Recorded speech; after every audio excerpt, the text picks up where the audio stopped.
ದೇವಲೋಕದ ಅಪ್ಸರೆ ಋಷಿ ದೂರ್ವಾಸ ಮುನಿಯ ಶಾಪಕ್ಕೆ ತುತ್ತಾಗಿ ಭೂಮಿಯಲ್ಲಿ ಜನ್ಮ ತಾಳಿ ವಾನರ ಮುಖ್ಯಸ್ಥ ಕೇಸರಿಯನ್ನು ಮದುವೆಯಾಗುತ್ತಾಳೆ.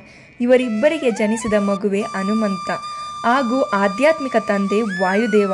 ಹನುಮಂತ ಎಷ್ಟು ಪರಾಕ್ರಮಿ ಎಂದರೆ ಆತ ಬಾಲ್ಯದಲ್ಲೇ ಸೂರ್ಯನನ್ನು ನೋಡಿ ಅಣ್ಣೆಂದು ಭ್ರಮಿಸಿ ಹಿಡಿಯುವುದಕ್ಕೆಂದು ಹಾರಿದವನು.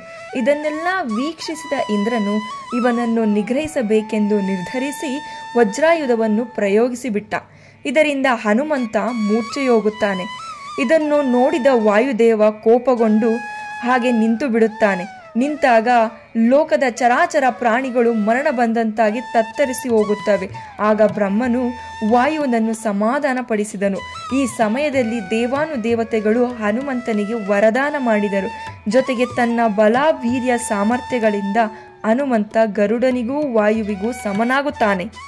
ಬಾಲ್ಯದಲ್ಲಿ ಒಮ್ಮೆ ಹನುಮಂತನು ದೇವಗುರು ಬೃಹಸ್ಪತಿಯ ಕೋರಿಕೆಯ ಮೇರೆಗೆ ತಮ್ಮ ತಂದೆಗಾಗಿ ಸಂಜೀವಿನಿ ಪರ್ವತವನ್ನು ಸಾಗರದಿಂದ ಎತ್ತುತ್ತಾನೆ. ನಂತರ ರಾಮ ಮತ್ತು ರಾವಣನ ನಡುವೆ ನಡೆದ ಯುದ್ಧದ ಸಮಯದಲ್ಲಿ ರಾವಣನ ಮಗ ಮೇಘನಾದನು ಶಕ್ತಿಯ ಬಾಣವನ್ನು ಪ್ರಯೋಗಿಸುತ್ತಾನೆ. ಆ ಬಾಣಕ್ಕೆ ಲಕ್ಷ್ಮಣ ಸೇರಿದಂತೆ ಅನೇಕ ವಾನರು ಪ್ರಜ್ಞಾಹೀನರಾಗುತ್ತಾರೆ. ಈ ಸಮಯದಲ್ಲಿ ಹನುಮಂತ ಜಮಾವಂತನ ಆಜ್ಞೆಯಂತೆ ಸಂಜೀವಿನಿಯನ್ನು ತರಲು ದ್ರೋಣಾಚಲ ಪರ್ವತದ ಕಡೆಗೆ ಹೋಗುತ್ತಾನೆ. ಅವನಿಗೆ ಸಂಜೀವಿನಿ ಯಾವುದೆಂದು ತಿಳಿಯದ ಕಾರಣ ಆಗ ಹನುಮಂತ ಪರ್ವತದ ಒಂದು ಭಾಗವನ್ನು ಹೊತ್ತು ತರಲು ನಿರ್ಧರಿಸುತ್ತಾನೆ. ಸಂಜೀವಿನಿ ಪರ್ವತವನ್ನು ಹೊತ್ತು ತರುವಾಗ ದಾರಿಯ ನಡುವೆ ಕಾಲನೇಮಿ ಎಂಬ ರಾಕ್ಷಸ ಅವನನ್ನು ತಡೆದು ಯುದ್ಧಕ್ಕೆ ಸವಾಲು ಹಾಕುತ್ತಾನೆ. ಕಾಲನೇಮಿ ರಾಕ್ಷಸ ರಾವಣನ ಅನುಯಾಯಿ. ರಾವಣನ ಆಜ್ಞೆಯಂತೆ ಕಾಲನೇಮಿ ಹನುಮಂತನ ದಾರಿಯನ್ನು ತಡೆಯಲು ಬಂದಿರುತ್ತಾನೆ. ಇದನ್ನರಿತ ಹನುಮಂತ ತಕ್ಷಣ ಅವನನ್ನು ಕೊಂದು ಸಂಜೀವಿನಿ ಪರ್ವತವನ್ನು ಹೊತ್ತು ರಾಮ ಲಕ್ಷ್ಮಣ ಇರುವ ಕಡೆಗೆ ಸಾಗುತ್ತಾನೆ.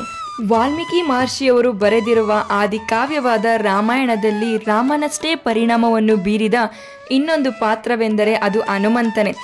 ರಾಮಾಯಣ ಎನ್ನುವ ಕಾವ್ಯಕ್ಕೆ ಇನ್ನೊಂದು ಹೆಸರಿಡಬಹುದಾದರೆ ಅದು ಹನುಮಾಯಣ. ಅಂದರೆ ರಾಮಾಯಣದಲ್ಲಿ ಹನುಮಂತನ ಪಾತ್ರ ಅಷ್ಟು ಪ್ರಾಮುಖ್ಯವಾಗಿದೆ. ಸೀತೆಯನ್ನು ಹುಡುಕುತ್ತಾ ರಾಮ ಕಿಷ್ಕಿಂಧೆ ಕಡೆಗೆ ಬಂದಾಗ ಹನುಮಂತನಿಗೆ ರಾಮನೊಡನೆ ಭೇಟಿಯಾಗುತ್ತದೆ. ಹನುಮಂತ ರಾಮನಿಂದ ಎಲ್ಲ ವಿಷಯ ತಿಳಿದು ರಾಮನಿಗೆ ಸಹಾಯ ಮಾಡಲು ಮುಂದಾಗುತ್ತಾನೆ.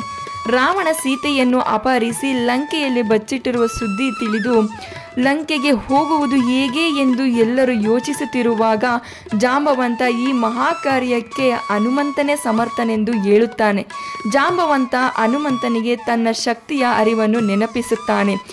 ಆಗ ಹನುಮಂತ ಒಂದು ಬಂಡೆಯ ಮೇಲೆ ಕುಳಿತು ಕಣ್ಣಿನಲ್ಲೇ ಸಮುದ್ರದ ದೂರವನ್ನು ಅಳೆಯುತ್ತಾನೆ. 100 ಯೋಜನ ವಿಸ್ತಾರದ ಮಹಾಸಮುದ್ರವನ್ನು ಹಾರಿ ಲಂಕೆಯನ್ನು ತಲುಪಿ ಸೀತೆಗೆ ರಾಮ ಕೊಟ್ಟ ಮುದ್ರಿಕೆ ಕೊಟ್ಟು ಸೀತೆಯ ಕ್ಷೇಮವನ್ನು ವಿಚಾರಿಸಿ ನಂತರ ಕಿಷ್ಕಿಂಧೆಯಲ್ಲಿರುವ ರಾಮನ ಬಳಿ ಬಂದು ಸೀತೆಯು ಲಂಕೆಯಲ್ಲಿರುವ ವಿಷಯವನ್ನು ರಾಮನಿಗೆ ತಿಳಿಸುತ್ತಾನೆ. ಮುಂದೆ ರಾವಣನ ಜೊತೆ ಯುದ್ಧ ಮಾಡಿ ಸೀತೆಯನ್ನು ಲಂಕೆಯಿಂದ ಭರತಖಂಡಕ್ಕೆ ಕರೆತರಲು ರಾಮನಿಗೆ ಹನುಮಂತ ಹಲವು ವಿಧದಲ್ಲಿ ನೆರವಾಗುತ್ತಾನೆ.